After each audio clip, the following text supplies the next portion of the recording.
പക്ഷെ ഇന്നിവിടെ നിൽക്കുമ്പോൾ വിദ്യയുടെ പേരിലുള്ള ഈ ഒരു അവാർഡ് എനിക്ക് തന്നതിൽ അഞ്ജിതയോടും ഇതിലെ മറ്റുള്ള ഇതിലുള്ള പങ്കെടുക്കുന്ന എല്ലാവരോടും ഞാൻ എൻ്റെ നന്ദി രേഖപ്പെടുത്തുന്നു. ഞാനും ശ്രീവിദ്യയും ഒരുപാട് സിനിമകളിൽ അഭിനയിച്ചിട്ടുണ്ട്. ഞങ്ങൾ രണ്ടുപേരും ഏകദേശം ഒരേ വർഷം തന്നെയാണ് സിനിമയിലേക്ക് വന്നത്. ഒരുപാട് യാത്രകൾ ചെയ്തിട്ടുണ്ട്. മുടിയായിലും അതുപോലെ തന്നെ മൈസൂരിലും ബാംഗ്ലൂരിലും കുറേ സിനിമകൾ ഞങ്ങൾ അഭിനയിച്ചിട്ടുണ്ട്. ഞങ്ങള് ഒന്നിച്ച് അടുത്ത് കാണുമ്പോഴൊക്കെ ഞങ്ങൾ പാട്ടിനെ കുറിച്ചായിരിക്കും ഞങ്ങൾ സംസാരിക്കുന്നത്. ഞങ്ങൾ അന്താക്ഷരി കളിക്കുമായിരുന്നു. അതൊക്കെ ഇപ്പോഴും ഓർക്കുമ്പോൾ മനസ്സിൽ ഭയങ്കര ഒരു ദുഃഖമാണത്. പിന്നെ ഞാനൊരു 23 വർഷത്തിന് ശേഷം ഞാൻ തിരിച്ചു വന്നപ്പോഴും ഞാൻ വിദ്യയുടെ കൂടെ അമ്മത്തമ്പുരാട്ടി എന്നൊരു സീരിയൽ അഭിനയിക്കാനുള്ള ഭാഗ്യം കിട്ടി. അത് ഇനിയൊരു ഭാഗ്യം കൂടെ ഉണ്ടായെന്ന് വെച്ചാൽ MN വസന്തകുമാരിയമ്മ അവരുടെ പേരിലുള്ള ഒരു അവാർഡ് കൂടി എനിക്ക് കിട്ടി. അന്ന് എന്നെ സെലക്ട് ചെയ്തത് ആ ജൂറിയിൽ അംഗമായിരുന്നു ശ്രീവിദ്യ. അങ്ങനെ ഒരു ഭാഗ്യം കിട്ടി. അതപ്പുറം അവരൊരു വലിയ പാട്ടുകാരിയാണ്. എനിക്ക് അവർക്ക് വേണ്ടി ഒരു പാട്ട് പാടാനുള്ള അവസരം, അരക്കള്ളൻ മുക്കാക്കള്ളൻ എന്ന് പറഞ്ഞ ഒരു സിനിമയില് അവർക്ക് വേണ്ടി ഒരു പാട്ട് പാടാനുള്ള അവസരം എനിക്ക് കിട്ടി. ജീവിതത്തിൽ ഒരിക്കലും മറക്കാൻ സാധിക്കാത്ത സംഭവങ്ങളാണ് അതൊക്കെ. ഞാൻ അവസാനമായിട്ട് ശ്രീവിദ്യയെ കാണുന്നത് അവർ മരിക്കുന്നതിന് ഒരു 4 ദിവസം മുമ്പാണ്. അത് ആ ഒരു സമയത്തായിരുന്നു എനിക്ക് MN വസന്തകുമാരിയുടെ പേരിലുള്ള അവാർഡ് കിട്ടിയത്. അപ്പം അതൊരു നന്ദി പറയുന്നതിന് വേണ്ടി ഞാൻ ഒരുപാട് പ്രാവശ്യം വിദ്യയെ വിളിച്ചു, പക്ഷെ ഫോൺ എടുത്തില്ല. പക്ഷെ ഞാൻ അങ്ങനെ അവരുടെ വീട്ടിലേക്ക് ചെന്നപ്പം ഇങ്ങനെ ഞാനാണ് വന്നെന്ന് പറഞ്ഞപ്പം വരാൻ പറയാൻ പറഞ്ഞു. ഞാൻ ഇന്നും ആ ഒരു രംഗം അതൊരിക്കലും എൻ്റെ മനസ്സിൽ നിന്നും മായില്ല. ഞാനങ്ങനെ വിദ്യ കിടക്കുന്ന റൂമിലോട്ട് പോകുന്നു, ആ വാതിലിങ്ങനെ തുറക്കുന്നു. ഒരു ഒരു ഒരു ഒരു വല്ലാത്ത അവസ്ഥയിൽ ഒരു രൂപം അവിടെ കിടക്കുന്നു, കണ്ണു മാത്രമുണ്ട്.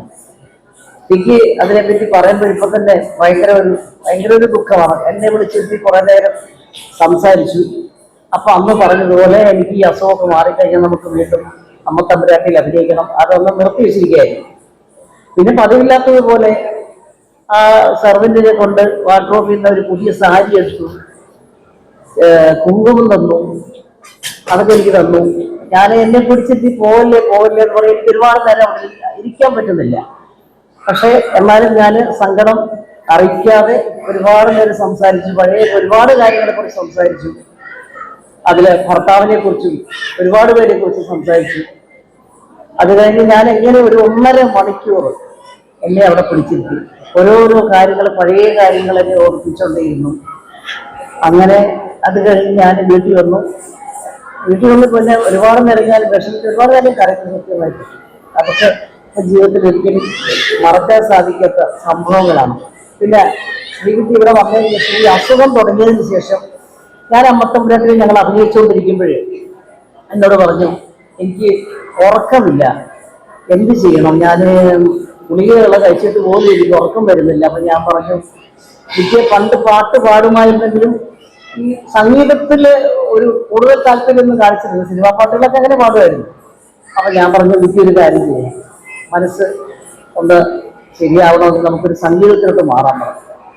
അങ്ങനെ ദിവസവും കുറെ കീർത്തനങ്ങൾ പഠിച്ചു, സ്വന്തമായിട്ട് കീർത്തനങ്ങൾ എഴുതാൻ തുടങ്ങി. അങ്ങനെ പാട്ട് പഠിക്കാൻ, പാട്ട് പിന്നെ കുറച്ച് കൂടുതലായിട്ട് അതിലോട്ട് കോൺസെൻട്രേറ്റ് ചെയ്യുകയും ചെയ്തു. അങ്ങനെ കച്ചേരികൾ നടത്തി. അപ്പം അങ്ങനെയൊക്കെ കഴിഞ്ഞപ്പോൾ കുറച്ച് മാനസികമായിട്ട് ഒരു സന്തോഷവും സമാധാനവും ഒക്കെ ഉണ്ടെന്ന് എന്നോട് പറഞ്ഞു തന്നു. അങ്ങനെ ഇന്ന് 71ാം ജന്മദിനം ആണ്. അവർ 71 വർഷമായി. അപ്പം ഇങ്ങനെ വിദ്യയുടെ പേരിൽ അഞ്ജലിക്ക് ഇങ്ങനെ സ്കൂൾ തുടങ്ങാൻ സാധിച്ചതിൽ വളരെ വളരെ സന്തോഷമാണ്. കാരണം എന്നും ജനങ്ങളുടെ മനസ്സിൽ അവർക്കൊരു സ്ഥാനമുണ്ട്. അത് ഈ സ്കൂളിൻ്റെ ഇതിൽ കൂടെ നല്ല അത് എന്നും ഓർമ്മ നിൽക്കും. അപ്പം ഈ സ്കൂളിൽ എന്നെ ഇതിനെ വിളിച്ചതിനും എനിക്കിങ്ങനെ ഒരു ഉപകാരം തന്നതിനും ഒരുപാട് നന്ദിയുണ്ട്. പിന്നെ ഇവിടെ നിൽക്കുമ്പോൾ തന്നെ ശ്രീവിദ്യയെക്കുറിച്ച് ഒരുപാട് കാര്യങ്ങൾ മനസ്സിലിങ്ങനെ വരുന്നുണ്ട്. അത് നിങ്ങളെ ഒക്കെ ആയിട്ട് ഷെയർ ചെയ്യാൻ പറ്റിയതിനും ഒരുപാട് സന്തോഷമുണ്ട്. സന്തോഷമല്ല, ദുഃഖമാണുള്ളത്. അതുകൊണ്ട് ഈ സ്കൂളിന്റെ എല്ലാവിധ ആശംസകളും നേരുന്നു. ഇതിന് വലിയ നിലയിലെത്തട്ടെ എന്ന് അഞ്ജിതയ്ക്കും എല്ലാ ആശംസകളും നേരുന്നു. വളരെയധികം സന്തോഷം. ഈ 12ാം വർഷത്തിൽ മന്ത്രിയുടെ സാന്നിധ്യത്തിൽ, നമ്മുടെ സജി ചെറിയാൻ അദ്ദേഹത്തിന്റെ സാംസ്കാരിക വകുപ്പ് മന്ത്രിയുടെ സാന്നിധ്യത്തിൽ വിദ്യാമ്മയുടെ 71ാം പിറന്നാൾ ആഘോഷിക്കാൻ സാധിക്കുന്നു എന്നുള്ളത് തീർച്ചയായിട്ടും ഈ കലാനികേതന്റെ ഒരു വളർച്ച തന്നെയാണ് എന്ന് ഞാൻ വിശ്വസിക്കുന്നു.